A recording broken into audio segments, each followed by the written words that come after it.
whereas like others, Kiri Bapat was very minister. The theory is that they are Jewish Ashkenazi Jews. Just this happened before AD 200. But there is another community, Israelis, who is quite like Gentiles. They returned the nation. Only one group of them accepted the because of the affair. All those who are interested. No, if you make announcement from me, it's only from okay. All those who are already inside. 200 already who came. So you want net new people. So we'll start But at Pathak 5 Sarma is sharp. more coming even. It's 5 sharp already. So please be settled here. We'll start the session soon. So can we have somebody who has a strong vocal cord to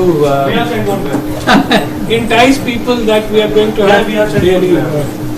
So please be settled. So we can start. यहाँ तो everybody is ready.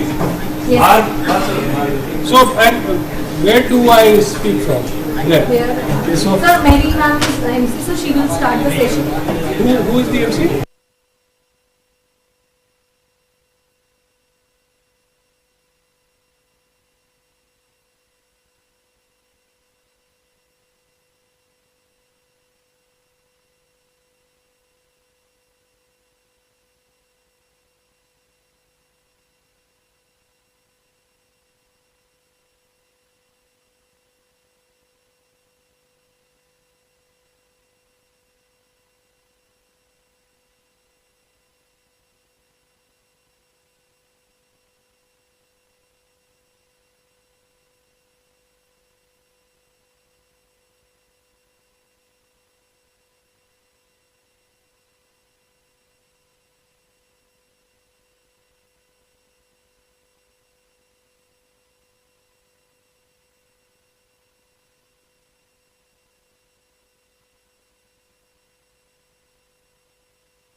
welcome to the chair, moderator, distinguished officials from Ministry of Housing and Urban Affairs, state government, representatives from industry, private and multilaterals. The session on industry research, technology and processes towards urban resilience is being curated by Ministry of Housing and Urban Affairs and Ministry and National Institute of Urban Affairs for the Golden Jubilee celebration. Giving you a context about the session, we all know that India is experiencing one of the largest urban transformations in the world. By 2047, more than 600 million people are projected to live in urban areas, placing immense pressure on housing, infrastructure, water supply, and urban governance systems. Simultaneously, climate change is intensifying urban risks. Flooding, heat waves, and water scarcity have become recurring realities for Indian cities. Thus, in this context, this session brings together practitioners from industry, research, and government to examine how technology, innovation, and industrial reform can build more resilient Indian cities grounded in frameworks including the Sendai Framework, Paris Agreement, Sustainable Development Goal 11, and the New Urban Agenda. It is my utmost privilege to welcome Shri Pradeep Kumarja, Joint Secretary MIUA, and I request sir to please start the session, sir. Please, over to you, sir.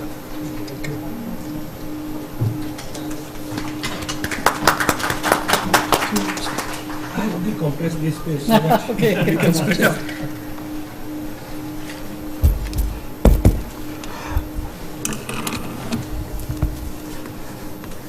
A very good evening to you all. I welcome all the members here on the dais and the audience which has assembled here today for our technical session, which has been titled as Industry Research, Technology and Processes Towards Urban Resilience. So as we know, throughout the day across all the panel sessions that we had, urban resilience is the overarching theme on which all the discussions have happened. And NIUA in its 50 years of existence, it has been an able partner to the Ministry of Housing and Urban Affairs, and today as we are observing the Golden Jubilee celebration, we are having an eclectic mix of eminent speakers here with us on the dais. And I'll have a small introduction. I'm very sure that none of the participants here need any kind of introduction, but then as it is, it's a formal structure, so one has to do the introduction as per the program. So as chair we have Dr. Sip Kumar Kalyan Raman. He has in past worked with IBM and several other organizations, basically a computer engineer from Indian Institute of Technology, Madras. The most important thing, and a little birdie told me, is that he is a music enthusiast and particularly Carnatic music. So I am really glad that Dr. Sip Kumar Kalyan Ramanji is here as chair of our session. Then we have Dr. Jairaj Phatak sir. He is Director General of All India Institute of Local Self-Government. He also happens to be an IS officer of 1978 batch and has done Masters in Public Policy from Harvard. And I'm very sure that sir, with his years of experience as municipal commissioners in 3 different urban local bodies, would definitely bring out the practical aspect of the urban governance. Then we have Sri K. Jaisankarji. He is the former Vice President of Technical Services of Ultratech Cement, and he will be the representative and the guest speaker from the industry. And then we have Mr. Chand Kausilji. He heads the ICT Innovations and Solutions at United Nations. So he will bring in the international aspect as well as information communication technology and how we are going to use it for our urban planning. And then we have Professor Kesav Bhardwaj, who keeps insisting that I should not call him professor, but then he is a professor, so so be it. And then he is from Indian Institute of Science, Bangalore, and earlier he was assistant professor at IIT Delhi. And he'll also be sharing his thoughts and ideas with us. So before I yield the floor to our chair and the guest speakers, there is a very small presentation to set the context and tone and tenor of today's panel discussion. My team has from CPWD has prepared a small PPT. So it's loaded here. No? Yeah, It's already there. it's already there. So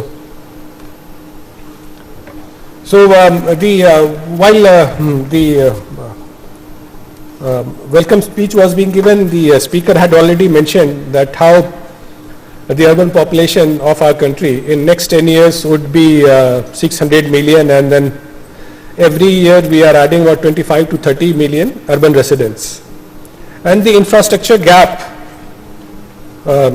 as per NIUA for our requirements by the year 2036 would be to the tune of rupees 26 trillion.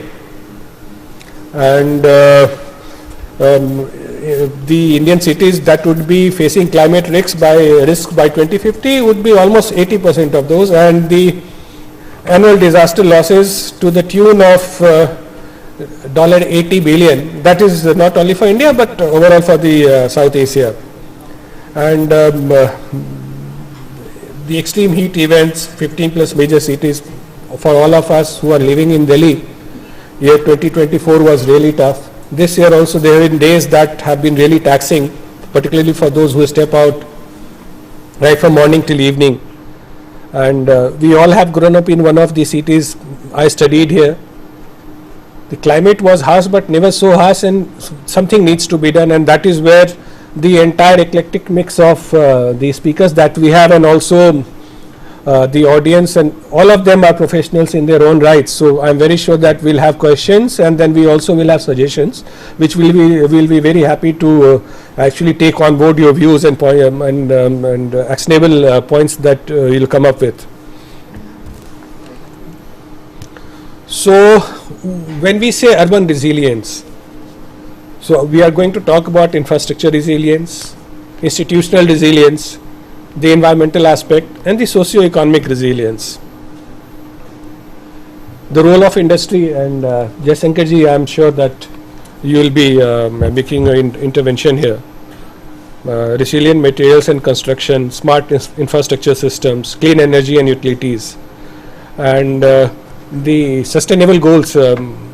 So industry as a resilience catalyst is going to be our focus area, and then research and knowledge institutions, that is where role of Professor Bhardwaj and our chair, your intervention, and obviously after my presentation you will actually guide the entire discussion. So the onus is going to be on you, sir, your broad shoulders.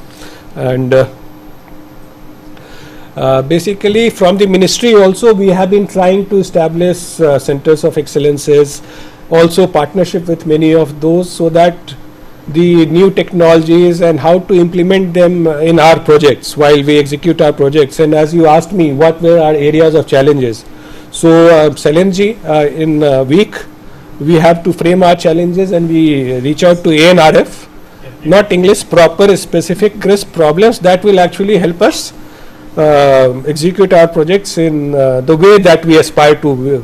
We have recently set up National Council for Public Works, first time, where we have onboarded all the state governments, the urban development bodies, the PWDs, and it's a democratic organization where the leadership would be rotating from one state to another, and we have requested all the states to nominate their representatives, and 2 states have already sent their representation, one from Tamil Nadu and Himachal Pradesh. We have received the nominations, and first meeting has already happened, and we are planning another technical meeting on some particular project related specific theme in 10 days from now, before June gets over. Then technology again as a resilience multiplier,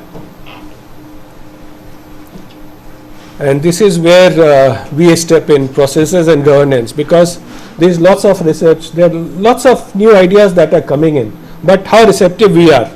If we are still conservative in our approach, and then in our own tenders and projects, if we are not encouraging the new technologies, because there is always this conflict within whether we want to save time or whether we want to save resources. And many a time it is saving of resources that takes precedence over saving of time. Whereas if we actually calculate the time value of money, we would not have actually been at loss had we adopted the new technologies. But then that is a call, and in general it's a closed house discussion. So I can say that usually we are very conservative, and risk taking capacity when it comes to taking decisions is still very low. So that is where some nudge is required, and I'm very sure that today's discussion will maybe encourage the entire CPWD team that is here, and we have some young bloods who have just entered CPWD, and some of them have been your students. I have an engineer sitting here who has been taught by Professor Bhardwaj. So I'm sure that you will leave an impact and your mark here today. And then towards the roadmap that we have to prepare, the short term, the medium term and the long term. So there is too much of responsibility on this panel to actually signal the entire ecosystem today, and then let this be the beginning for an urban resilient infrastructure. And this is our strategic imperative. We have to govern, we have to innovate, and we have to converge. So thank you very much for all of those who have joined us today as the audience, and the audience is still trickling in. Some of our colleagues have joined from state and from Mahua again.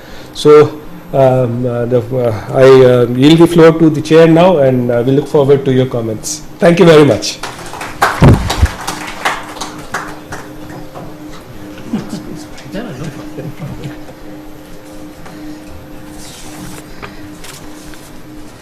Good afternoon, everyone, and thank you to Pradeep Kumar Jaji and all our distinguished panelists, Dr. Jairaj Phatakji, Shri K. Jayashankarji, Shri Chand Kaushalji, Professor Keshav Bharadwajji, and all of you for your time today. So my name is Shiv Kumar Kalyan Raman. I serve as the Chief Executive Officer of Anusandhan National Research Foundation. Anusandhan National Research Foundation, for some of you who may not know us, is a statutory body of Government of India, and it's a special statutory body that is presided by the Honorable Prime Minister of India himself. And so it is a body which is charged with the goal of catalyzing the rise of India as a research and innovation powerhouse. So we are doing many things in ANRF to drive impact through our research that is happening, and at the same time driving transformation of our research ecosystem. And two major activities that are currently going on in ANRF are the RDI fund, which is a 1 lakh crore fund, which is meant to drive research development and innovation driven by the private sector. It's a direct fund which invests in private sector, and we expect that through a multiplier effect. So remember that we are a catalyst. Whatever we put in, we expect a multiplier effect. Is expected to be anywhere from 4 to 10 lakh crores. Okay, so this is a significant investment to drive and the transformation of India as a research and development powerhouse. The second part of ANRF is a 50,000 crore mission to drive capabilities in foundational fundamental research to be really transformative, to really start doing frontier work so that we become absolutely world class in our work. And the second part of that academic oriented research programs is to drive mission mode programs in various sectors, subsectors, which form a feeder to RDI, accelerating from TRL 2 to TRL 6 and 7, and also other translational research programs.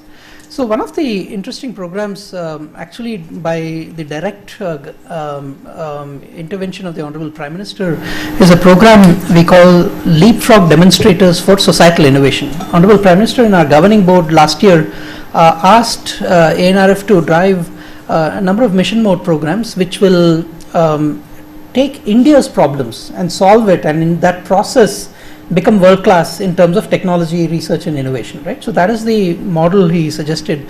So yes, you can go and solve global problems, but why don't we don't have any shortage of problems in India? So why don't we solve India's problems and then take it to the world, right? And by doing that, we will also ensure that the unit economics are solid.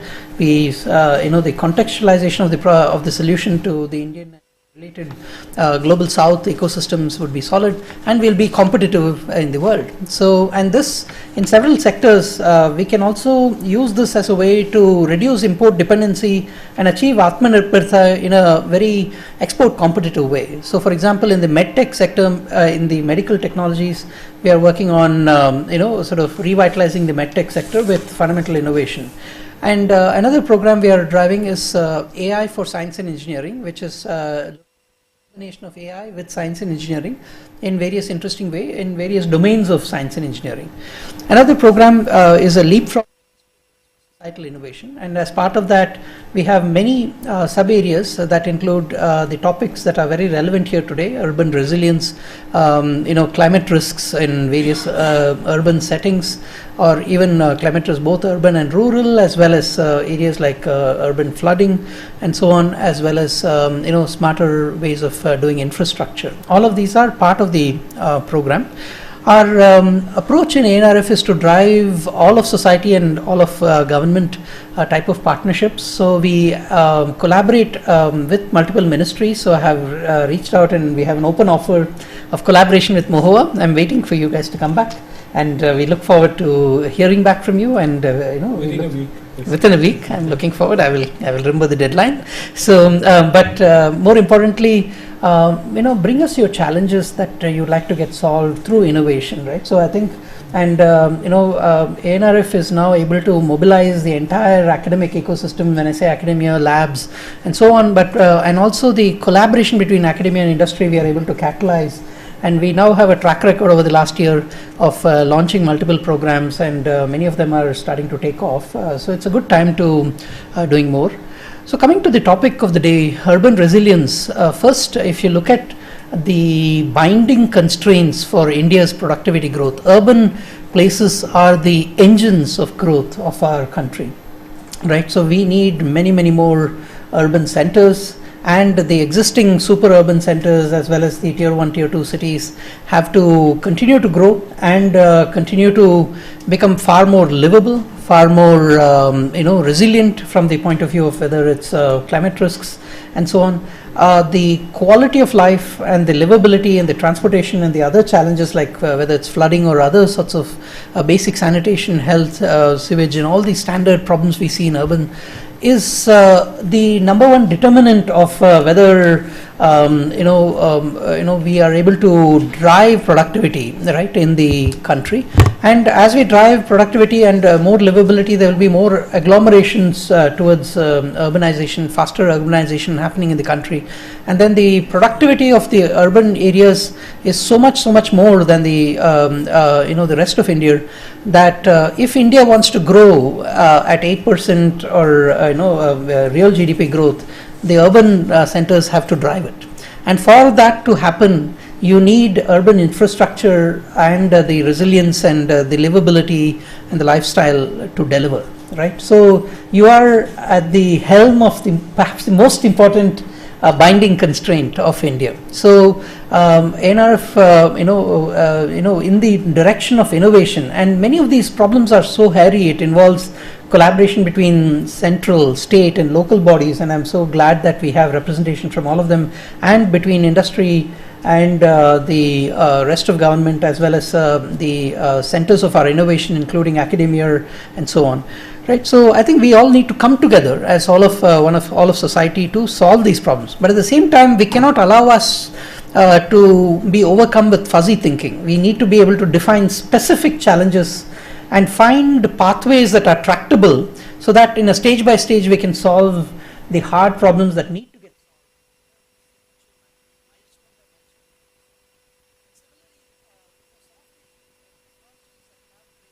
solved. Especially for India, and where we can be a world leader we need to get going and adopt that, with a determination that needs to be, unmatched. And at the same time, whether it's metro systems or traffic and transportation systems or other resilient systems to deal with flooding and other sorts of areas, and livability, heat, urban heat tolerance, all of these areas, these are massive concerns, but it is not outside the realm of our imagination to solve all these.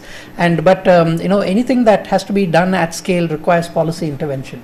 So I think the having a seat at the table across all of these and having focused conversations, having innovation that really drives, I think is the key of solving. There is no problem that we can't solve, if we all put our minds together, right? So that we know from our history, and also the productivity of every Indian that also goes abroad and comes back, and so on and so forth. So I have great hope that we will be able to not just solve our problems, but also really beat the targets that we have set in front of us.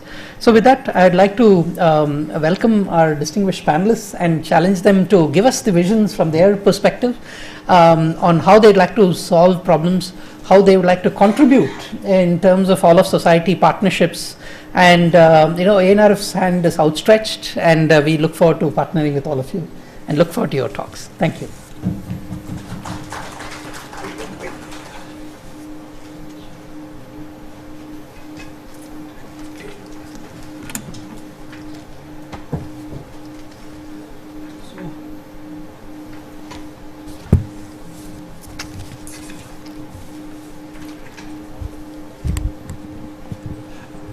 Next, I'll request our first panelist of the day, Dr. Jairaj Patelji, to kindly share his views and ideas with us. Well, generally today's conference has focused that almost 60% GDP is from the cities. By 2030 it will be about 75%. But then why aren't the cities self-sustaining or self-reliant in many items? Cities give taxes, and most of the taxes in the country come from cities, while rural areas are the guzzlers of subsidies by and large. But even then, even the most basic commodity which is supplied, that is water, very few cities have balanced their water budgets. In Western India, the water budget is part of the municipal budget. The municipal corporation supplies water. So in Western India, particularly only in Mumbai, the budget, there is a part of the budget called Budget G, which is balanced. The income from water is equal to the expenditure on water supply. But others are not doing it, although cities are generally richer, because nobody is asking them to, nobody is compelling them to. Like Aurangabad, that is Chhatrapati Sambhajinagar Municipal Corporation, has a default of almost 100 crores to the Maharashtra State Electricity Board. Bid Municipal Council has another 50 crores. Municipal, of course, the state electricity boards cannot cut the power for water. I thought situation may be better where there are metro water supply boards, but I found that most of the Jal Nigams and metro water supply boards are heavily indebted, and the state government is bailing them out. So the first reform, as I see, is to balance the water budget. Naturally, it will have to come in a gradual manner. Perhaps the ministry can set targets to reduce the gap between income and expenditure, say by 20% per year. But आटे दाल का भाव सबको मालूम होता है, मगर पानी का भाव किसी को मालूम नहीं होता. And people think that it is a free commodity and it can be wasted. And that is how, and water is first thing which urbanization will start feeling the paucity of water soon. Desalination, except in Chennai, is not really the best way to use your money. But recycling can be done, and technology will be really very useful in the recycling of water. Then I would say the cities, while the subsidies in water sector need to be reduced, as far as food grains, education and health, the other three important subsidy guzzlers are concerned, cities are already shifting to private provisions. So these private provisions means that the burden on the state is reduced. Similarly, in water also the burden on the state needs to be reduced. An equilibrium price for water will mean that there is more appropriate consumption of water and no wastage of water. Second item for self-reliance will be solid waste disposal. In USA, sanitary landfills are very common because USA has ample land. With 1/4 of population of India, they have 3 times the more area. But in Europe, they are all shifting to waste to energy. So waste to energy, first condition is waste needs to be segregated. Now, although we have given targets to all municipal corporations to segregate the waste, again very few are really implementing segregation properly. It again gets mixed when it is put in the municipal trucks. Third will be the plastics. In my institute in Pimpri-Chinchwad Municipal Corporation has taken a project of systemic convergence of plastic disposal. Following the city visioning workshop, the model integrated women-led SHGs from the municipal zero waste slum initiative. These SHGs systematically segregate MLP waste and supply directly to a local startup that processes and recycles MLP into value-added consumer products like sunglasses and shampoo bottles. The SHGs are paid 6 rupees per kg for plastic supply. So I think best way to dispose of plastic will be to collect it through SHGs, and some small units can recycle that plastic accordingly. The second issue which I was asked to comment is our own training programs. We have our own training programs, All India Institutes training programs, sanitary inspector and local self-government diploma. I am very proud to mention that almost all the cleanest cities in India, Indore, Surat, Navi Mumbai, have our own All India Institute of Local Self-Governments regional centers where large number of students attend SI. I am not taking credit for what they have achieved. I am happy that they have associated us with that.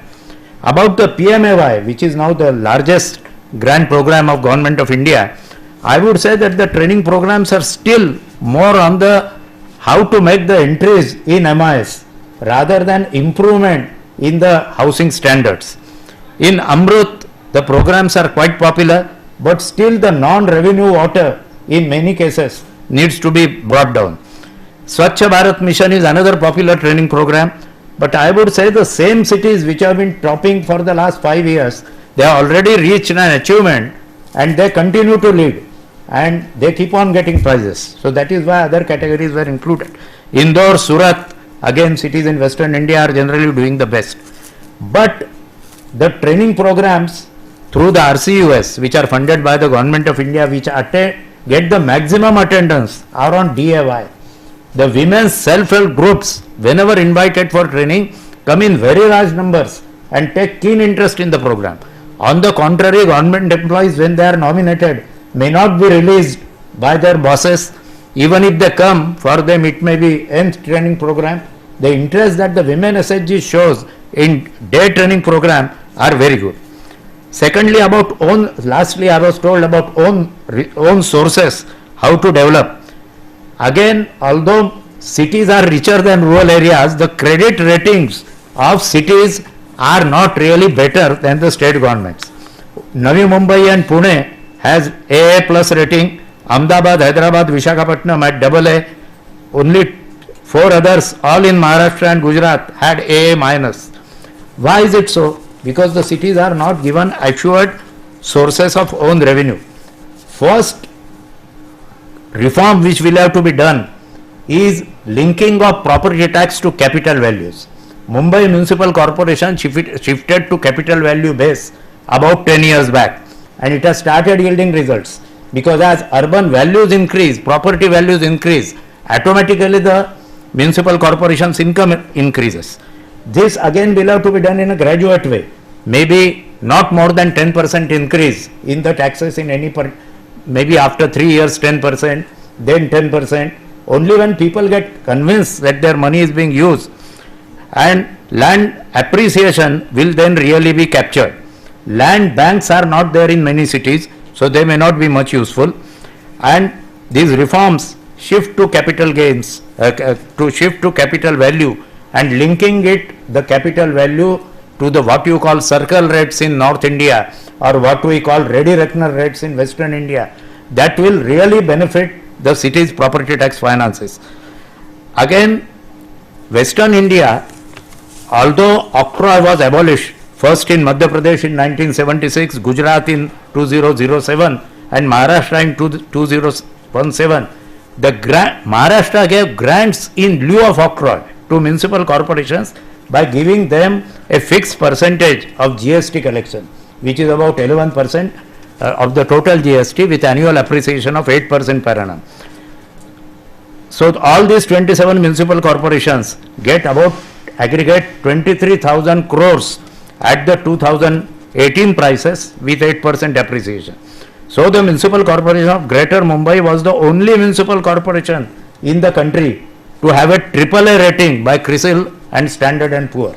In fact, in my career, I was lucky to have had two bodies with AAA rating. One was the Rural Electrification Corporation as CMD, and the other was the Bombay Municipal Corporation. Of course, during the administrator's time, the corporation was directed to use money for various things, like they funded the coastal way, the G20, lot of expenditure was made for the welcoming, but the assured, so Mumbai Corporation's credit rating has actually reduced, has got sizably come down. But with an assured grant from GST income, MCGM is able to discharge many functions from the 12th schedule. And property tax collection of municipalities was only 0.35% of GDP. With reforms, it may not go more than 5% or 0.75%. So a fixed share in the GST is very necessary from the state share which comes to the state government. Thank you very much.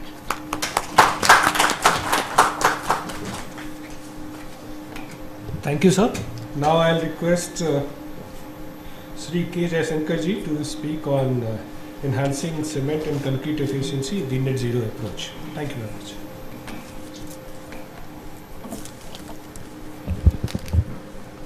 Yeah, good evening. So I'm taking the topic of enhancing cement and concrete usage efficiency, a net zero approach. Just want to tell you brief about the cement industry. India is the second largest producer of cement after China, and I'm currently having a 600 million ton installed capacity. But if you see the per capita consumption, it is still 257 kg when compared to the global average of 540. That means the cement industry is going to grow further. And basically the cement demand in India is on the major two things driven by the government initiatives in housing and infrastructure. We have now come with a lot of ready mix plants and precast industry, but if you compare this with the developed countries, still we can say in these two areas we are still in a nascent stage.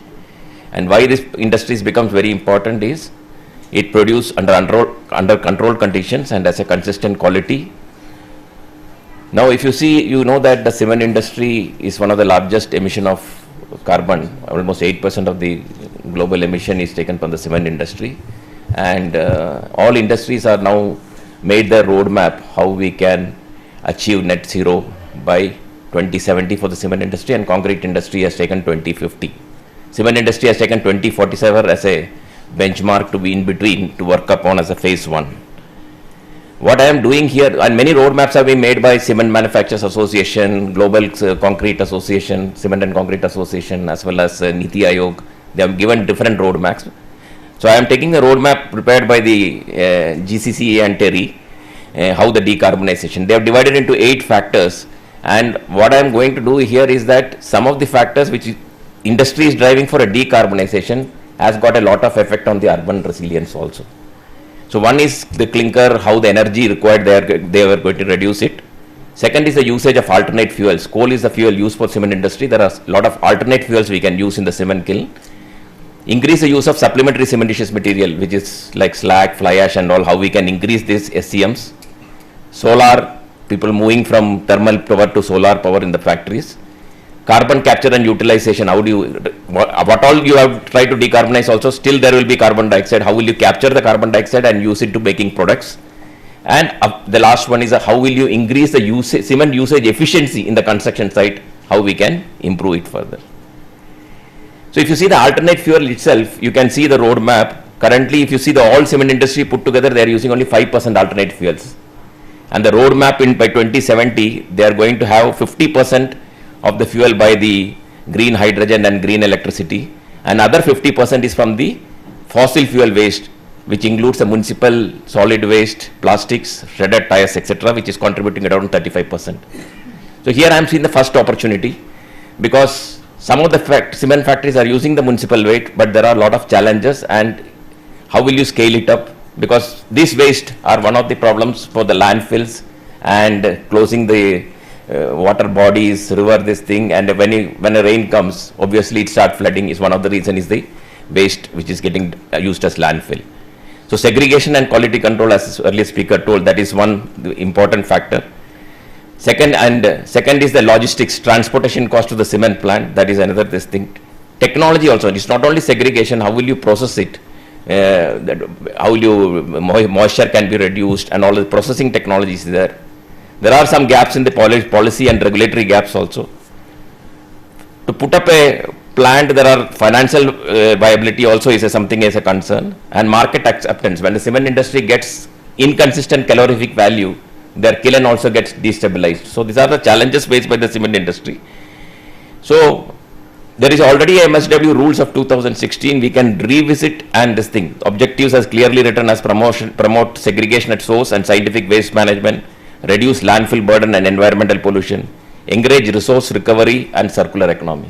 So these objectives can be achieved if these policies can be slightly made into a business model, and then implementation, how will you do this implementation? So this is the first suggestions I have to do it. Second thing, you can see that the major share of decarbonization lies in cement SCM, supplementary cementitious usage, and cement use efficiency. Supplementary cementitious usages, India is doing very well, because almost 73% of the cement produced in India is blended cement, which is using supplementary cementitious material. 27% ordinary Portland, which is used, also goes to batching plant, where they add the supplementary cementitious material. But still, there is a lot of scope for increasing the usage of fly ash, GGBS, which otherwise is being dumped somewhere, and it is a pollutant, this thing. Usage of SCMs in concrete also, there is a good possibility.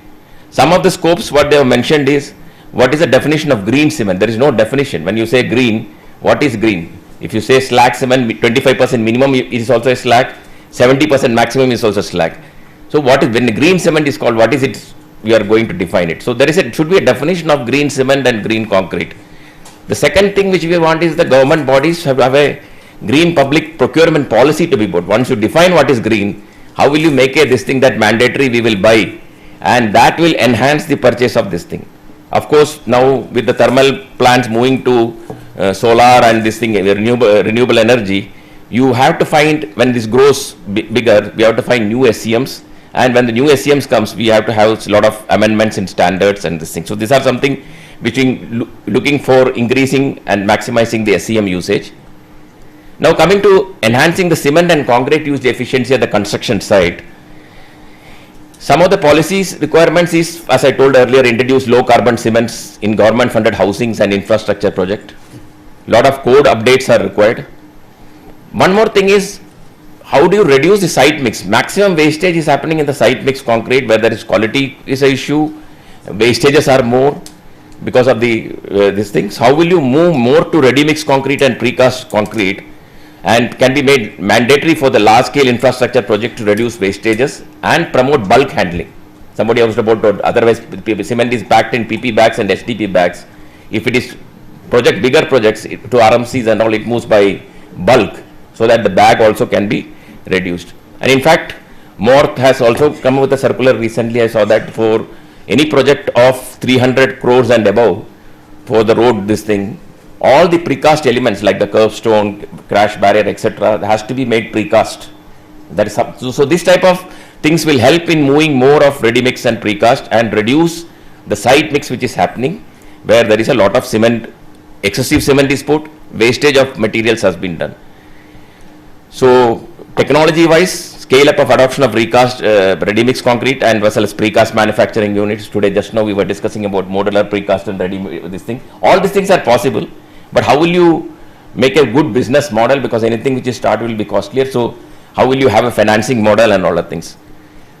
Whatever you say, there will be still site mix concrete and this thing. So how will you improve on site construction efficiency, like introducing advanced curing techniques? So today water is going to be a scarcity. Wherever the water is scarcity, construction stops. because concrete requires a lot of water. So can we have a self-curing technique? Sort of dry mix products of self-curing has come. How will you improve more of self-curing and this thing so that the water consumption which is required for the construction can be reduced? Green financing programs for cement usage efficiencies and expansion of RMCs, precast facilities and recycling plants, and support pilot and demonstration projects like precast highways, 3D printed houses, colonies through public-private partnership backed by this thing. And of course, now with the carbon tax and credits coming, this is also going to be, tomorrow it is not only a tax saving for the carbon, but it is going to be a good business model also. So if you see the RMC as this thing, this is one of the lever which is given. How will you benefit? So shift to bulk and RMC, which reduce wastages, ensure consistent quality, optimize the mix design using supplementary cementitious material like slag and all. Aggregate quality and grading. Today we get single size aggregate which use a lot of cement consumption. Have a proper grading of the aggregate. Water cement ratio inside the concrete can be controlled drastically by using plasticizer and super plasticizers. And one more thing is the durability driven design, move from prescriptive mixes to a performance based specification. Thanks to IS 2025, they are slightly shifted now to in the durability parameters and all. They are telling go for performance, RCPT value, those type of things are coming. Anyway, Keshav will be briefing more on that. And of course, the most important thing, as he told, anything is training and awareness. Build capacity among engineers, contractors and site staff to adopt modern construction practices. So these are something. And also, it's not only on the usage of concrete, this thing, the key decarbonization lever is the design and construction. They have given various this thing where we can have like green building design, reuse of concrete elements, reduction of wastages and so on. So I have taken 3-4 parameters of this which can be again is connected to urban resilience. The first one is the usage of C&D waste, recycled materials in the concrete. And Delhi is a good example where you have already got 3 or 4 plants put by CPWD. But still, there are a lot of issues in this thing which is not allowing it to scale it up. One is again segregation at source, mixed weight, poor awareness, collection and logistics is an issue, limited recycling infrastructure. Everything should go together if you want to make it a success. You should have a recycling plant, you should have a facility to segregate and get the material to the recycling plant. And the third thing, there should be customers to purchase that and use it. So this model, if you work only, it can work. So policy and enforcement gaps, there are a lot of existing rules are there. Penalty for landfilling and all should be increased so that the people send the material to the plant. So this is a beautiful this thing. Actually, we don't have to do much of the thing. The C&D waste rules of 2016 has covered most of the things what is required. And with a clear objective of reducing the burden on landfills and minimum environmental hazards and create economic opportunities in recycling. When it comes to the construction technologies also, there are a lot of technologies which is now come which can be this thing. For example, the classic example I can give you is on the road. When heavy rain comes in the city road especially, you can see water gets locked and then potholes. Pothole is a big problem, and it's not because of the fault of this thing. Bitumen concrete cannot hold water. When water penetrates to the bitumen and the aggregates disintegrate and then it gives away. So concrete is a better use of particular material for this thing, but putting a full concrete road is expensive and it takes a lot of time. So technology of like white topping has come where you are putting a short panel concrete of 1 meter by 1 meter groove cutting, which is this thing. And the problem is not only that you are to, when the pothole comes, you spend a lot of money for maintenance. Then now currently now we are milling the road and putting it. Otherwise earlier there was no milling. So the road level goes, when I was there in 2015 Chennai floods, we have witnessed that many house which is constructed 30 years before 1 feet above the road level, today it is 3 feet below. They were struggling to pump the water and the water comes. So almost it took some 10-15 days for them to recover from the flood. So this ideal this thing is sources concrete white topping, which is long life, flood resistance, lower life cost and reduced maintenance and smooth. We have got good examples of cities which is adopted for white topping is Bangalore city, Nagpur, Pune. They are extensively using white topping. The other thing is in the green building certification. Already we have seen that the green building certification by IGBC Griha is doing for big buildings like apartments, commercial complexes and all, they are started going for the green building. But if you see since we are from the cement industry, we know that 65% of the cement goes to the individual homes which is constructed here and there. How will you create a community awareness about this green concept and all the things? So we approach IGBC and they have given 2 certification, Nest and Nest Plus. One is for up to 150 square meter and another is 150 to 300 square meter. Very simple certification from, and this is creating more awareness at the lower level. What is green? So community awareness is there. It also helps in climate action, and it is also going to give a smart and green city for us. Sustainable construction material. Lot of sustainable construction material has come, like low carbon cement and concrete. We have got solar, white reflective for cool roofs. AAC blocks and fly ash bricks are available. Tile adhesives are come. Lot of different varieties of tile adhesives to apply. Where also we can reduce. But still, if you can see, 15% of the people are only using, still they are going, 85% are still going for the conventional of cement and fixing the tiles. Recycled aggregates, pervious concretes are there to keep the water thing. So many materials have come. I just listed a few, but lot of new materials, sustainable construction materials have come, which can also help in this thing. So to conclude, I see that resilience is built step by step. It's not that everything can be done. So there are so many things which we can done together to use this thing. So, and it matters. It is not only every home, every road and every street matters for that.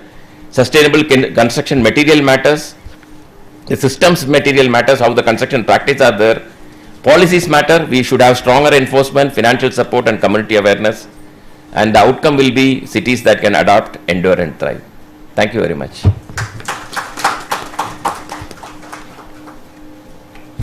Thank you, sir.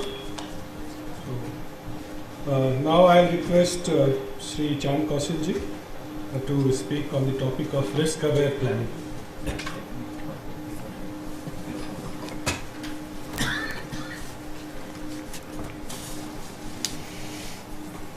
Thank you.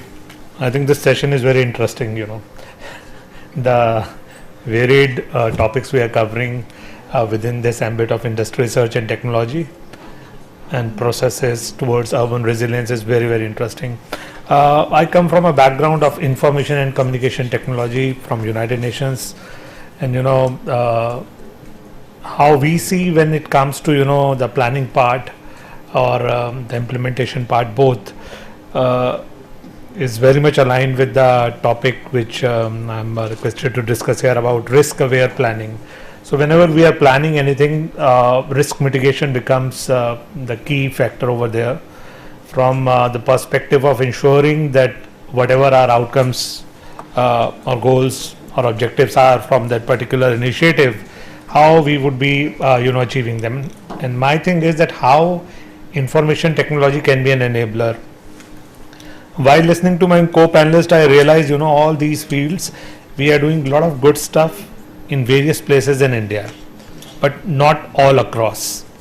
So we have best practices happening within this country from one place to another one, but somehow we are lacking in making that central knowledge base of best practices, or we are not able to communicate it in real time.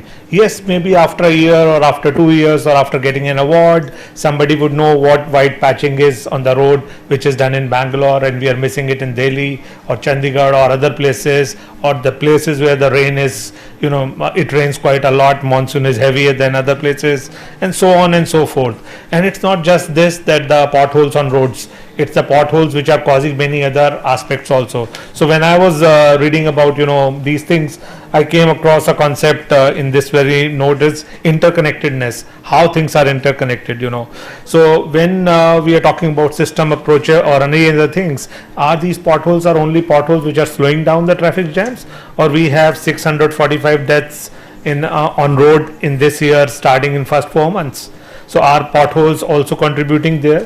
And how these technologies can actually, or these techniques can ensure that these things are taken care of. So it's very interesting thing.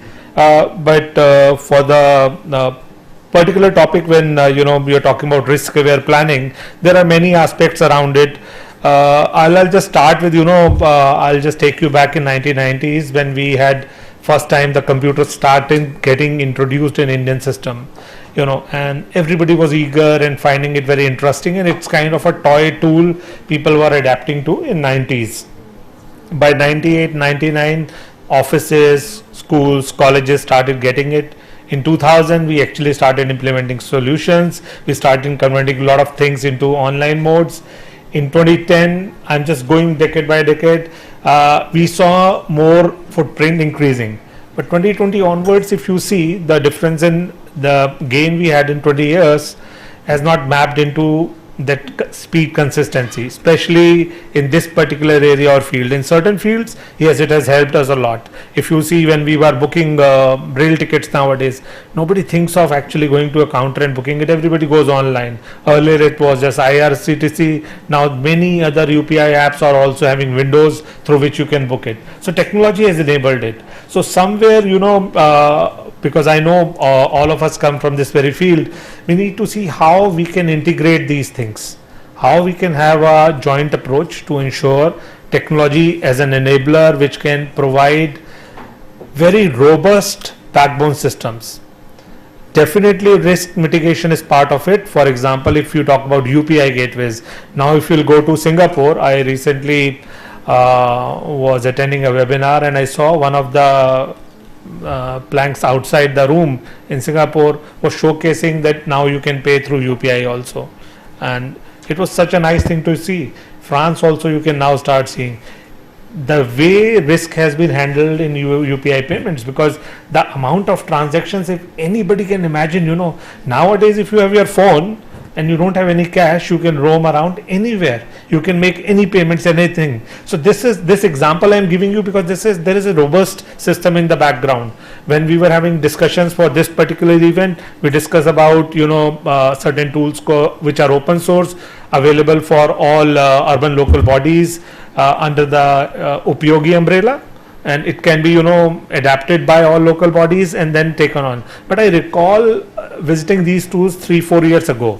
So if I look at it, then in last 3-4 years we have all tools available for urban local bodies across India, but how many urban local bodies have adopted them, or how many are having similar products, is a big question to me. So one of the definite key parts is that when we are talking about risk from the planning perspective, we also need to see risk from the deployment perspective, because when we are deploying, if a technology is not used for long, it also starts becoming obsolete. Then there is no push or pull towards it so that it can sustain anything, because UPI is used because people are using it. Many technologies came in between in last 10, 20, 30 years, which just came and disappeared.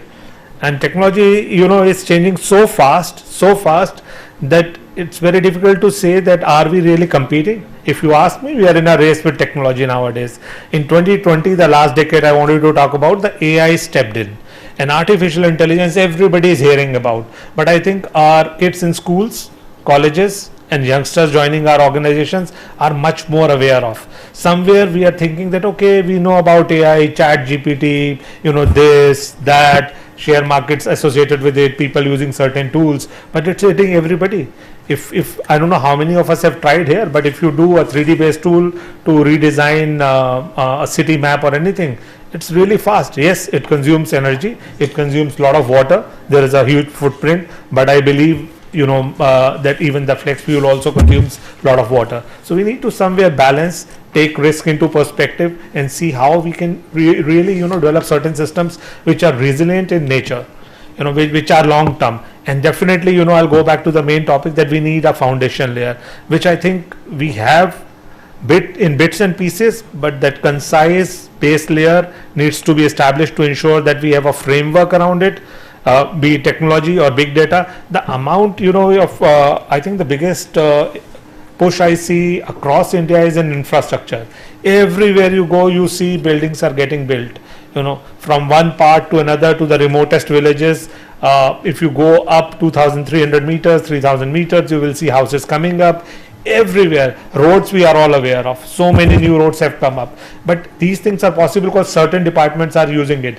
But can we leverage all this and see that how it can be integrated on a single fabric, and ensure that whatever we are doing is a very robust system. Because building a system is very easy these days. With the new tools in place, you can actually design anything and everything you wish for. But ensuring that you are building something world class, something really resilient and free. Because risk also has, when we are talking about planning, is the cyber security part. It's very easy to go that way, but somehow, UPI has stood out in many ways, because the amount of transactions it's taking every day is enormous. We all are also, I don't know how many of us are still visiting a place to pay the electricity bill or to pay the water bill or to pay any municipality bill going there. I think property tax also now almost everybody is paying online. So things are already there. But there are things which definitely needs improvements around it, and if things are improving, you need to be careful also. So this fabric part, I'll insist that we keep it in the plan for other things. But one thing, Secretary Sir, I saw in the documentation, I see partners from everywhere, except the international partners are missing in that note. So so somewhere we need to see that how we can import certain best practices, because at times there is no need to really work on thing which is already developed or implemented or tested. See, now if France is importing or Singapore is importing UPI from us, they have seen how good that system is, how strong that system is. Earlier when Aadhaar was launched, a lot of people were talking about data getting hacked and records are going away. But you will not find anyone in your life who can tell you where the data is stored and how it is stored. It is stored in such a manner. And nobody asks where the data is, what technology it is using. Is it Oracle, is it Java, is it C++, or what it is? Nobody knows. Even the hardcore IT guys, they can give you best of the guesses that it could be this. So this kind of robustness we have in the country. So if we have a unique Aadhaar database, we have a unique payment system, we have a lot of municipalities with a lot of online systems, how we can actually ensure, that these systems can be leveraged. And by leverage, I mean that we also leverage on systems which are available elsewhere. So I remember discussing with the NIUA colleagues few years ago about Urban Observatory or Center of Excellence when it comes to technologies. Research, I really like that industry research and technology as this thing, because research is something which also needs to be embedded into it. So I'll pause now because I see that clock is ticking fast, but we'll be open for questions afterward. Thank you. Thank you.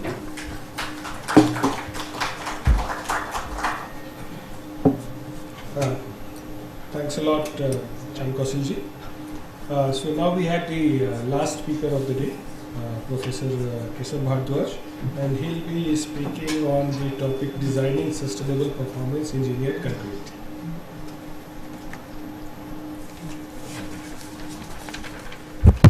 All right, thank you, sir, for the introduction. I'll just get started. I know I'm the last speaker before everyone and a hearty dinner. The laptop's making some sound. Okay, anyway, that's fine.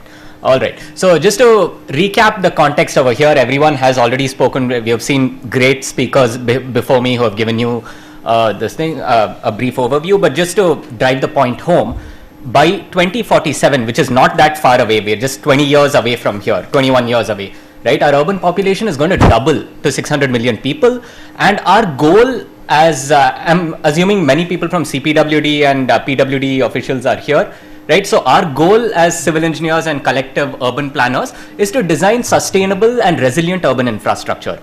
And the most popular material that's used to build that is reinforced concrete, right? So the scope of my talk is going to be limited to designing durable reinforced concrete using different frameworks, performance-based frameworks mainly, for strength, durability, and resilience. All right. To that end, my talk has two objectives. The first is concrete durability and performance-based standards, and secondly, how can we design concrete mixtures for durability? All right. Inherently, I think we all recognize that concrete is a durable material. You see structures from 2000 years ago that are still standing. So this is the Pantheon, which is one of the oldest concrete structures. It also happens to be the largest unreinforced concrete dome in the world even to this date, right? Another interesting picture that I pulled up from one of the old concrete textbooks is a Roman breakwater. So what's really interesting about this picture is, number one, it shows that reinforced concrete is, or rather concrete is durable. And secondly, you see the crisscross patterns over there? That is actually the cement mortar. So through the repeated action of the sea waves, the stone has weathered away, but the cement mortar has still endured. So one may be tempted to claim that, oh, concrete is a durable material, let's make everything out of concrete. And then we see structures like this that are under 50 years old and need to be reconstructed, right? So that raises the question, hey, is concrete a durable material, right? The thesis of my argument is concrete can be a durable material if designed properly. And the reason for that is our processes have changed, our materials have changed, our technologies have changed. Pretty much everything from the mining all the way to the final cement and the concrete that you produce has changed, and we're still using standards that were based on older technologies, right? So to give you that perspective, let's take a look at one of the IS codes that are currently used in practice, which is IS 456-2000. I'm sure all of you are familiar with this. Over here, and for most structural engineers, including me, I'm also a structural engineer, when we do design of reinforced concrete systems, concrete is just one number in all of our equations, F prime CK. If I'm lucky, elastic modulus, but otherwise only F prime CK, right? And durability is usually achieved by limiting your compressive strength or water to cement ratio or some combination of the two, right? And this relation between strength and water to cement ratio and durability is fairly well established for OPC systems. But this relation does not exist in OPC plus supplementary cementitious material systems. All right, it should be completely decoupled. To give you an example, this is a plot again from a textbook from the 70s, I believe, right, where the y-axis is the diffusion coefficient of chlorides in the concrete, and the x-axis is the amount of one supplementary cementitious material, which is GGBS, right?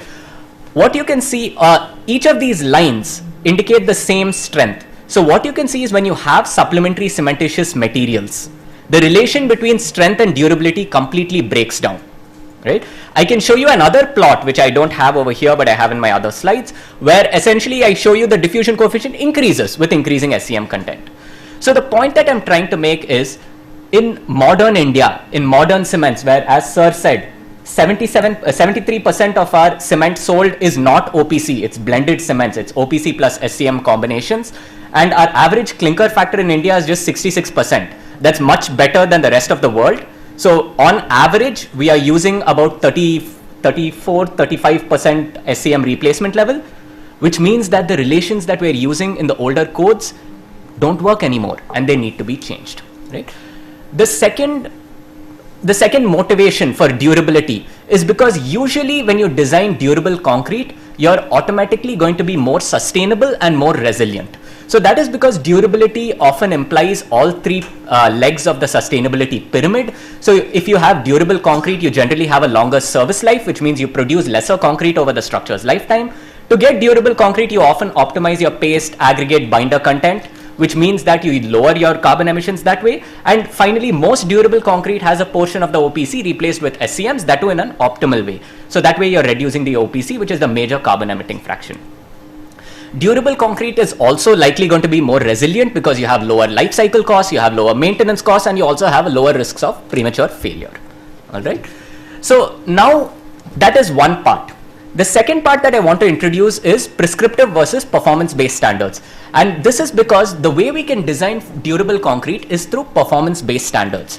So the current codes that we have are what I would call prescriptive. That means you first go out, you say, okay, this is my exposure class. For this particular exposure class, this is my minimum compressive strength, minimum cement content, maximum water to cement ratio, etc. Right? That's fine. That works well for OPC.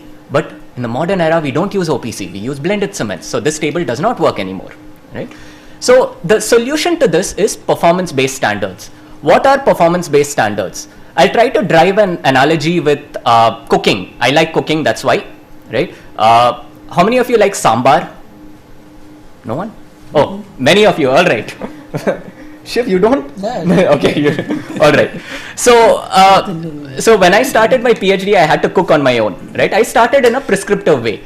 I bought a packet of MTR sambar podi. So in the back of that, there was instructions, cut one onion, cut one tomato, right? Take 1 spoon of podi put here, take half spoon of salt put, take 250 ml of water, not 260, 250 ml of water, put it, bring it to a boil, and then let it rest for, let it simmer for 8 minutes, and then blah, blah, blah. There's a whole step. At the end of all of that, you get one sambar that is decent tasting. It is good, it's decent tasting, you can have it. My grandmother whenever I go home, she will never follow the instructions on the packet. Right? And I don't think anyone's parents or grandparents follow any of those instructions. They know our individual tastes and our requirements. They know looking at the onion, oh, this onion is little this thing. They know looking at the tomato, oh, this tomato is going to be a little more sweet, so I need to put little more chili powder. This tomato is going to be little more sour, so I put lesser tamarind, right? And with the smell itself, they can tell how much powder should you add, how much haldi, how much this, all of that. That is a performance-based approach. A performance-based approach is essentially you look at the end consumer, what they want, and it doesn't matter what combinations of this go in as long as you meet that. Right? So an example of a performance-based code is something that I've pulled out over here, which is listed here. So for example, if I'm designing a bridge deck in Ladakh, instead of specifying this is your water to cement ratio, this is your compressive strength, I say I want a strength of 30 MPa. Apart from that, I list each of my durability parameters. For example, I want a permeability or a formation factor greater than such and such. I want to minimize my de-icing salt damage. So I want a calcium hydroxide content under 10 grams per 100 grams of binder. I want a minimum freeze-thaw life of 30 years, etc. So performance-based standards directly list your individual strength and durability performance requirements and then give the flexibility to the engineer to design the way they want, as long as they meet the required performance without any deleterious issues. And the reason India needs performance-based codes is because we are a diverse country with diverse performance requirements, diverse geographies, climates, etc. In fact, I pull out this heading from The Economist in 2015, where it starts off with India as a continent masquerading as a country. And the reason I say that, and I agree with it, is India is probably one of the only countries that has all 7 biomes. We have island, we have tropical rainforests, we have temperate forests, we have plains, we have plateaus, we have high mountains, low mountains, coastal infrastructure, everything. So we are a unique country and we need solutions for India. And that's why performance-based codes are needed. Performance codes are also not new. We are not going to be the first country. I'm showing one example over here, which is AASHTO PP84. It's a performance-based specification guide for concrete, and over there it's used by the Federal Highways Administration, and over there concrete performance is specified in terms of strength, permeability, ion transport, blah blah blah, all your individual strength and durability criteria. Note how they are not lumped into your strength and water to cement ratio. Alright, so the first takeaway of my talk, which is the majority of my talk, I promise you, is that concrete can be durable if we design it properly. It can be resilient, it can be sustainable also. And the answer to that lies in performance-based codes, because your current codes are based on OPC. And we want to move to OPC plus SCM systems for multiple reasons, and therefore performance-based codes are the need of the hour. The second objective is to give you one example on how we can design concrete for durability. Right?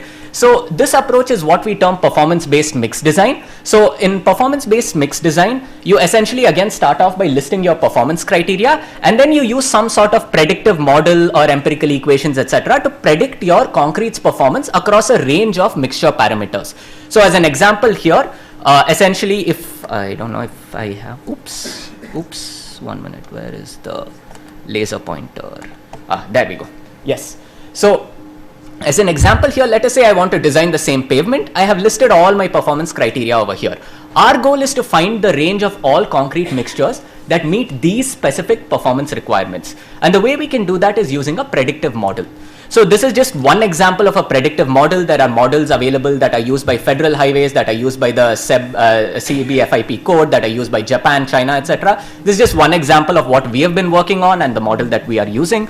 So in this model, the chemistry of the cement, chemistry of the SCM, reactivity of the SCM are inputs, and the output is the performance of concrete. When I say performance, it's really the engineering performance that we're interested in: porosity, mechanical properties, transport properties, durability indices, service life measures, etc.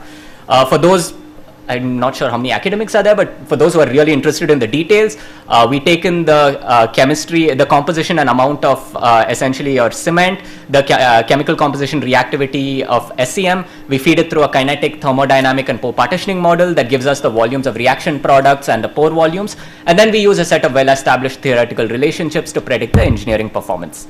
So at the end of the day, what we have is a model that can predict these engineering performance tools. Right? So we can use this model for performance-based design. So let's start with strength. So we can use whatever your favorite model of choice is, and we can run the model across the range of water to binder ratios, SCM contents, etc. that you're interested in. And in this particular case, any concrete mixture to the south of this black line met my target compressive strength. We can repeat that for each and every performance criteria. So any concrete mixture to the left of this red line meets my permeability requirements. Any concrete mixture to the north of this green line meets my calcium hydroxide content requirements, and blah, blah, blah. So we run down this entire table and we then overlay each of these contours, and we find this gray region, which we call the feasible space. So any concrete mixture in this region meets all of our target performance requirements. So we have designed for strength and durability individually, right? This is a performance-based mix design approach, all right? So the second takeaway of my talk is that there are models and tools that are available that can help you design for performance-based standards. Performance-based standards also exist already, and I encourage everyone to adopt them so that you can use them. Again, I'm not trying to sell my research here, but there are tools available everywhere. Every country has their own, etc. So to summarize my last 11 minutes 45 seconds of talk, right? Concrete for resilient urban infrastructure should be designed for strength and durability. Performance-based standards are the immediate need for designing durable concrete in India, and there are tools that are available to design your concrete for strength and durability, and I do encourage all of you to take that up. So with that, I thank you for your time. I think questions are later. Thanks a lot, Professor Kesavardhaj. That was quite educative for all of us. And now we'll leave the house open for questions. I also have prefabricated questions for all the panelists here. So, but first right of refusal goes to the audience. So we'll request the audience to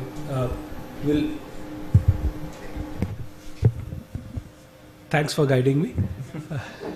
I'll request the audience to kindly raise your hand, and also be clear about the panelists from whom you are expecting your answer from. And then after that, there are few questions from the house that we'll be addressing to the panelists. Just please keep your questions short and crisp. Thank you very much.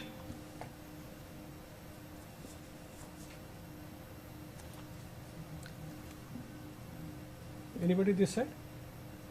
I think everyone wants to go for dinner. No, I'm standing in between. I have a few questions of my own. From CPWD, Selenji. Yes, sir. Sir, I have a question for Sri Jairaj Patak, sir. Since there is a challenge of urban resilience we are facing, what would be the right strategy for a country like us with a massive population base? Whether we should push people to already existing urban centers, or we should take the urban living to rural areas alongside the productivity centers. So your views on this, sir. Well, my view about this is that any new town is an extremely expensive way of setting up or speeding up urbanization. In Brazil, they said that the cost of setting up of the city of Brasilia and the population that we got in 1 decade was equal to annual increment of the Sao Paulo city, because existing city keeps on attracting people, and perhaps there is no harm, because in any case, if an adjoining city is developed as another city, it doesn't help much, because at the time of natural disasters, both the cities are taken together. The natural disasters don't know where the city ends. So new towns are perhaps a very expensive way. Even when the Delhi to Mumbai corridor was set up, and it was said that new cities will come on it, I had said that Maharashtra set up these new cities, SIDCO project. At one time we had thought that in 1970, the planning when it was made, that in decade a population of 20 lakhs will come in SIDCO. The population of 20 lakhs may have been attained now with Navi Mumbai Corporation in 2011 registering a population of 11 lakhs. So setting up a new city is very, very expensive. Letting an original city grow, but with proper delegation to its board committees, is perhaps a better way to handle things. Sir, if you can be there, there is a question from the house for you, sir. Yeah. So, in fact, we have 3 questions for you, sir. But then, during your address Yeah. itself, you have already answered 2 of those. Yes. So, the last one is that while there is a lot of enthusiasm around own source revenue, like property tax, user charges, Yes. land value capture, so are you seeing any genuine progress, and where does it remain largely aspirational? As far as land value capture is there has to be some government land in that urban area. In fact, the best example of land value capture was the MMRDA project in Mumbai, because the Mithi River, which divides the western suburbs from eastern suburbs and western suburbs from the city, at one time it used to be spread almost 1 kilometer. So that Mithi River was drained. Walls were constructed on the side, both sides of the river, and lot of land became available. And this land, the Bandra Kurla complex, was very expensive land. So MMRDA auctioned these lands for commercial plots and became a very rich organization. At one time, the state government asked the MMRDA to finance the cotton monopoly purchase scheme of the government in Vidarbha to support cotton purchase. Although metropolitan development had nothing to do, because they were resource rich and political leadership wanted the cotton prices to be supported. Similarly, SIDCO, which set up the town of New Mumbai, SIDCO bore 2/3 of the expenditure of the railway line from last station in Mumbai, that is Mankhurd, up to Panvel, connecting it to Konkan Railway.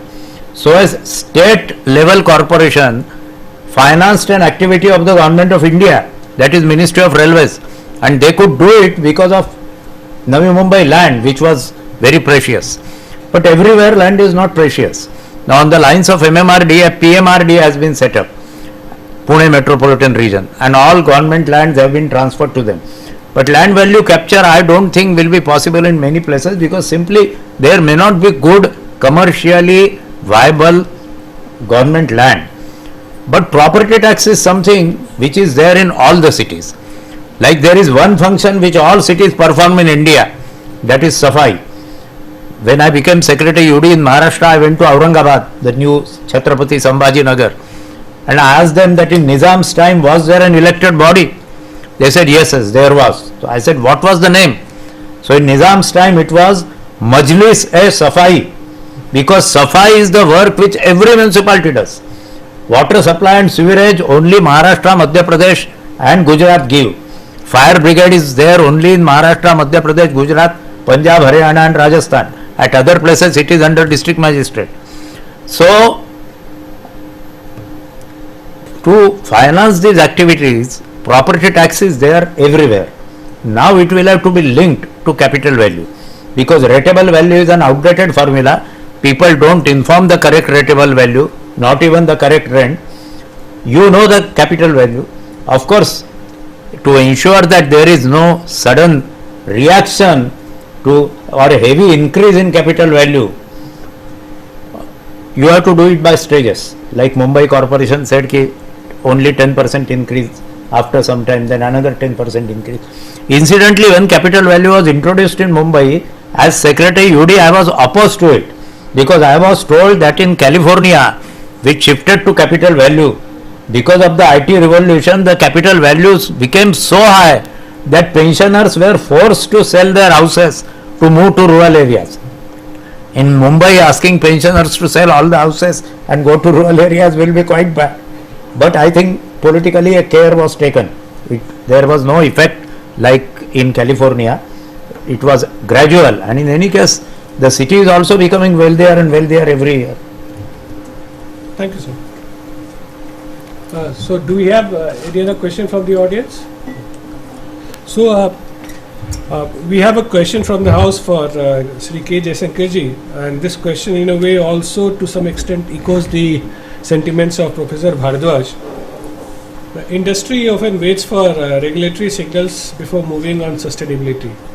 Is that still the dynamic in construction materials, or you are seeing market-driven pressure from developers, procurers or financiers that is beginning to shift the behavior independent of policy?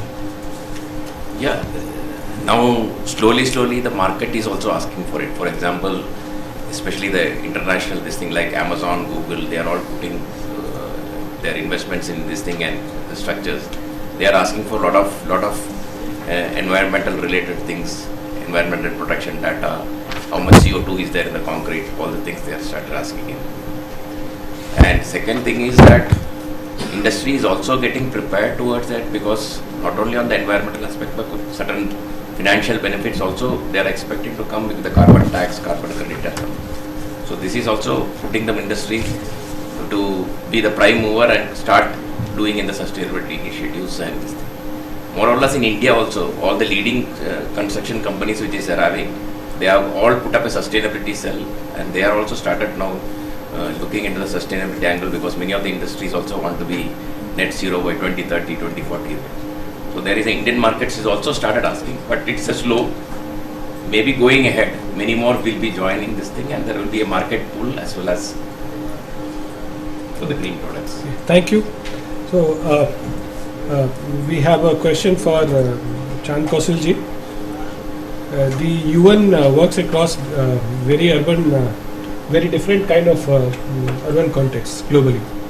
So what do you think India needs to do differently or borrow from elsewhere? As you mentioned that we also need to, we do not have to reinvent the wheel. In fact, the best practices, the international ones, also we can adopt. So what are the things that we can borrow to mainstream the risk-aware planning at the urban local body level, particularly in Tier 2 and Tier 3 cities, where the actual capacity to innovate or to plan is actually not very high? No, I think this is a wonderful question, because it's not about actually, if you ask me, Tier 2 or Tier 3, because if you are borrowing or if you are implementing something centrally, being it can be indigenously developed, or it can be borrowed from other municipalities, because in India number of innovations are already taking place. The digital transformation is happening as we are talking in pockets. Unfortunately, it's not pan-India in one go. It's like certain municipalities are ahead of others. Some are developing tools. They already have tools. And globally also, in many of the developed countries and developing ones, even including in Africa, they are embracing tools which are digital tools, the new age with artificial intelligence of not the kind we hear over news channels, are embedded into it, which is helping in decision-making part. And I think that's something which we need to, we need to have our internal think tank sort of a thing in institutions, in government, or wherever we are, and try to promote something very centrally, something on lines of what National Urban Digital Mission is doing. And these tools can be propagated across India and can be beneficial for all, time tested, enhanced, and this is an ongoing process. So a tool you are deploying or any methodology you are applying, it has to be evolved across from time to time and enhanced and fixed and made fit for purpose kind of a thing. Thank you. So we had 3 questions for Professor Bhardwaj, but however 2 of those you have already answered during your presentation. So this is something that we would like to know from you. Like there's always a tension between the least cost procurement and long-term life cycle value. So from your research, what does the evidence say about the real cost of under-investing in material quality and structural durability in Indian urban infrastructure? All right. Thank you, sir, for that question. It's a very important and insightful question when we're talking about the discussion of durability, resilience, sustainability, etc. Right? Just again, I was having this discussion a little bit earlier with someone else as well. If you look at a big picture perspective, if our currency was the world reserve currency, that would mean we essentially have practically infinite access to the currency. So if we needed more money, we could print more and then build it. Unfortunately, we are in some sort of a constraint optimization problem, right? We have finite funds, and as we were discussing, if we give all the funds for construction, right, and let's say no for any of the social welfare benefits, etc., we would pretty soon become the most malnourished country in the planet. The majority of our funds actually go there to education, nourishment, etc., right? So we have a lot of multifaceted needs, and that is kind of also where this cost optimization comes from. That is part A. Part B of this is, it is still possible to design good concrete, good structures, durable structures, etc., using the amount of funds that you have, right? There are typically two different types of approaches that one does when you want to do durability based design. One is what we call the design out approach. So in the design out approach, it's something like I'm building a bridge in Chennai which has a lot of chlorides. So I decide to use stainless steel rebars which will not corrode, right? So initially my cost is going to be extremely high, but I know that I'll last at least 70 to 100 years without any problem or any need for maintenance, right? That's kind of what we call the design out approach. That is, you pay a lot of capex upfront and you don't worry about maintenance for a long time and you get a long service life. The other approach is essentially something where you design with periodic maintenance in mind. So for example, let's say I don't have that much money to invest now. I have a certain limitation on that. So I say, okay, let me design my structure properly, but after 30 years, every 10 years I need to maintain. And I do a planned maintenance where I do testing, I do assessment of the structure, etc. And I do routine maintenance of the structure to make sure it still reaches 100 years of service life, but through lower initial capex and through OPEX, right? So that is essentially my take on this. It is still possible. It is just that our mindset has to think about the different dimensions that our country faces, number one, and also the different options available for design. Thank you. Thank you. If we have no more questions from the audience, we'll move to the summing part of the session, where I'll just sum up in a couple of minutes all that was discussed. Then we'll have final remarks from the chair, and then we'll proceed for the next course of action, the networking dinner. So we started the panel discussion with the experience of a practitioner. Sir Sri Jairaj Pathak ji, he spoke about having a balanced budget, and he spoke about ULB financing, also about the sanitary disposal and waste segregation, and reforms and budget. So in fact, we had a preliminary discussion 2 days back with all the panelists, and that is where Sir had first mentioned that there has to be a correlation between the property tax and the circle rates. So that is something that for the urban local bodies, when we are talking about their self-sustenance, where to a large extent they are as of now dependent on the state grants.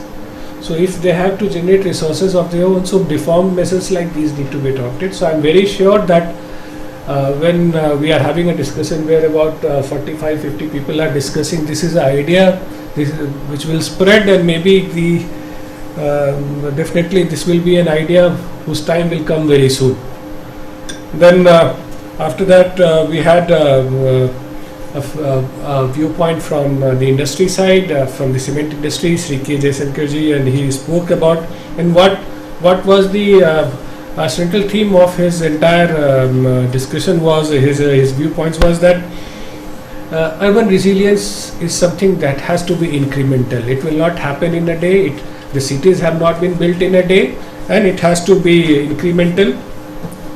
We talk about decarbonization. There has to be proper definition. How do we understand the green cement or the green building or the green design?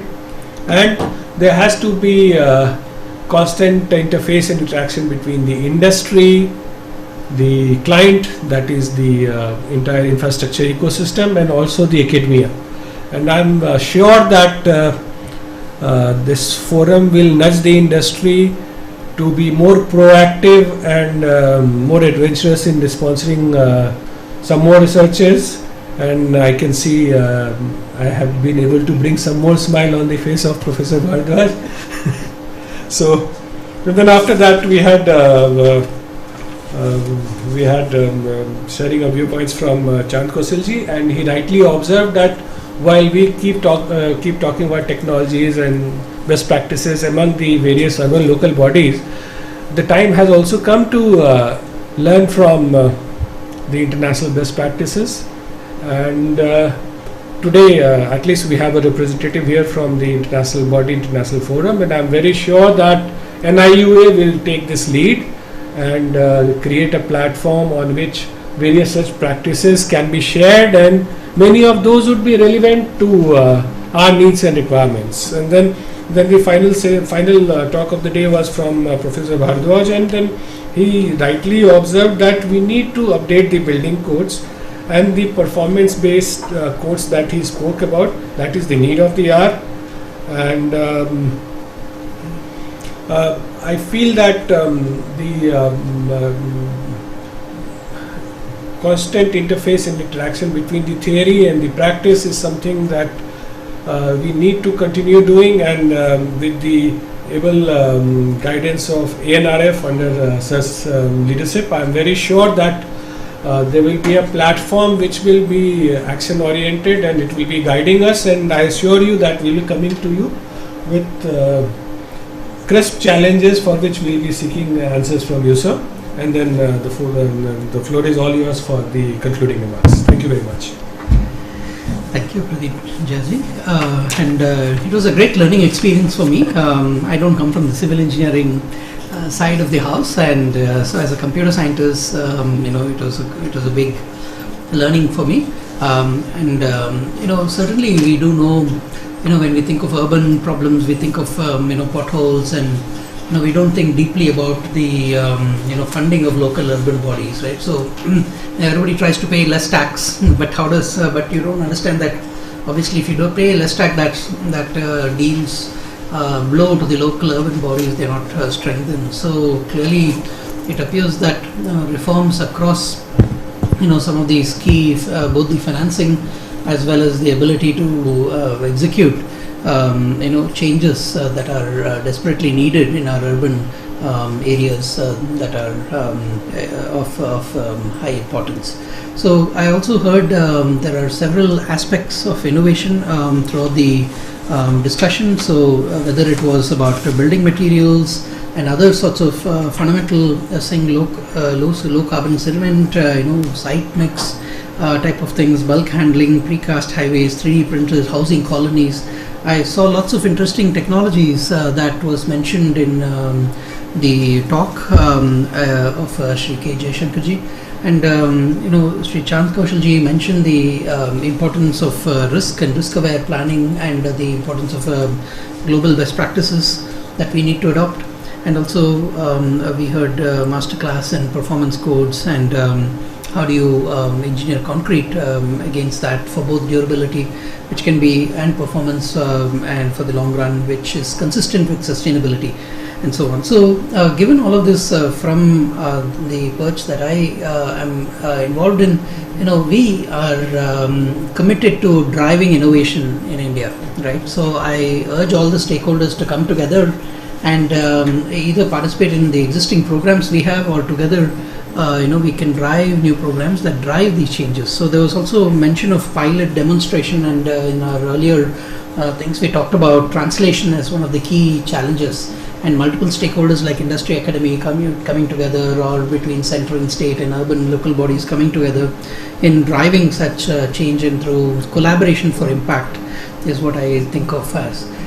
Again, we have platforms that can enable that, and but at the same time, I'm not a domain expert. As I said in the beginning, I'm not a civil engineer. I have no idea of the challenges in civil engineering. I need to partner with all of you, both on the policy side as well as the expertise, to say what needs to get done, and we are ready to finance, right, and we are ready to co-fund in many of these opportunities. Okay, so with that, Jai Hind, and look forward to a wonderful discussion for you. Thank you.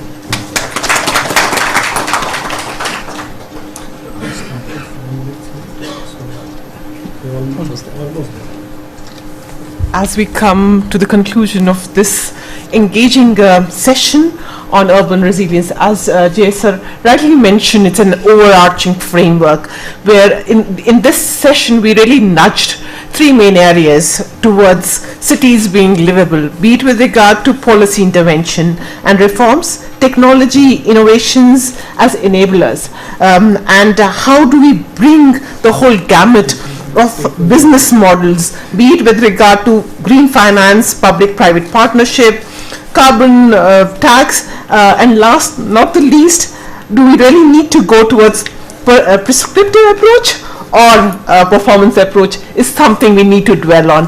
Thank you very much to the speakers, chair, moderators, and the participants over here to be till 6:30, I think, beyond. 6:39. 639 to be more precise. Thank you so much. And NIUA is committed towards this whole approach of urban resilience, and we would want all the stakeholders, be it from government, academia, private sectors, international organizations, to be part of it.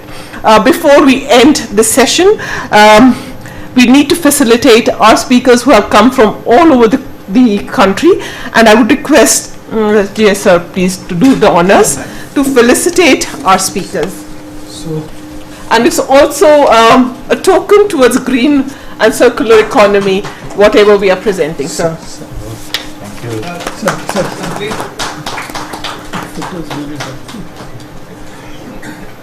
This book was unveiled this morning. Yeah, thank you very much.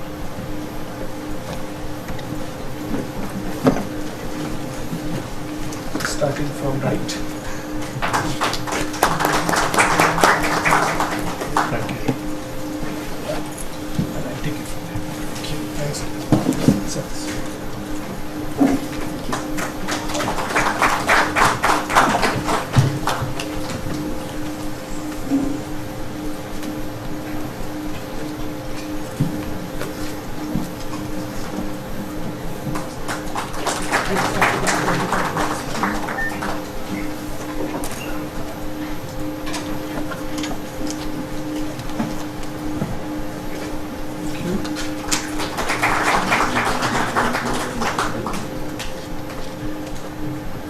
I would request the chair of the session, Shri Dr. Shiv Kumar Kalayanaram, to please felicitate the moderator, JS sir, with the momentum. I will not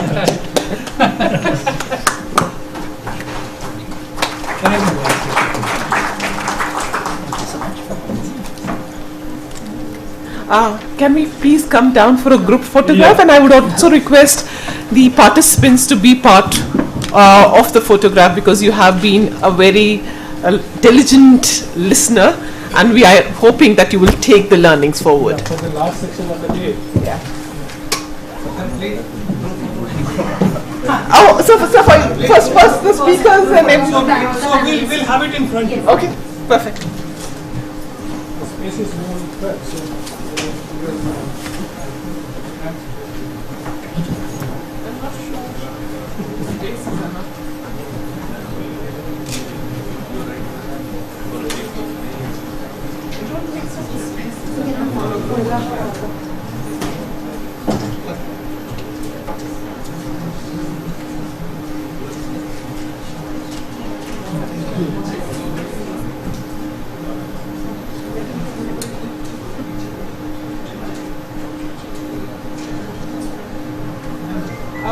Request all the participants to please come over here, and some can just stand back to the space over here is left.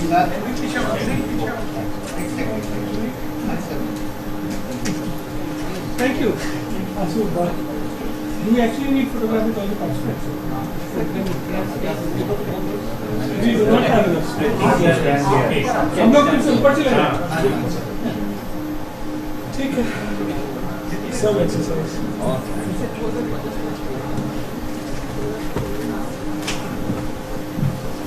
So at least we do not have to sit.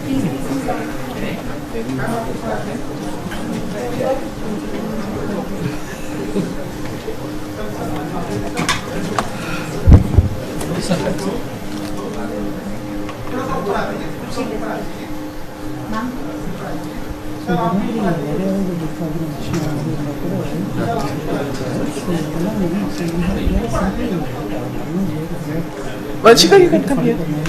अभी तुम भी पीछे आ सकते हो. हम तो बिल्कुल छुप जाएंगे ना.